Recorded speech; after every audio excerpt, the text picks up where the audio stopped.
kaip nuoširdžiai galiu pasakyti ir nesunkiai, jeigu bandys žiniasklaida su manim ginčytis, skaičiukais galiu įrodyti, kad tas pastatas naudojamas neracionaliai, tas pačias funkcijas galima atlikti kitoj vietoj. Čia nėra kažkokių specifinių reikalavimų. Šviesi klasė, molbertas pasistatytas ir taip toliau, ir po pamokų gali ateiti ir ten susirinka neigi pietų niekas nesirinka, tikriausiai žinot, į dailės mokyklą. Susirinka po pietų. Tai vadinasi, tas pastatas neišnaudotas racionaliai. Viską reikia naudoti racionaliai. Ir mes negalim, mūsų kišenės ir valdybės biudžetas neleidžia naudoti neracionaliai nei pastatų, nei lėšų, nei žmogiškų resursų ir taip toliau.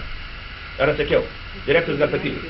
Aš galėčiau papildyti gerai, galbūt gerai pastebėjo, čia kiekvienas vertina ar įstaigos veiklą, nuopelnus, pasiekimus. Niekas neneigia galbūt tų rezultatų meno srityje, vaikų ugdyme. Mano paties dukra baigė dailės mokyklą, gavo kažkokios patirties, kažkokių įgūdžių, kažką įgijo, bet mes visada suplakam į vieną lokalizacijos vietą ir veiklą, pasiekimus, funkcijas, dar kažką.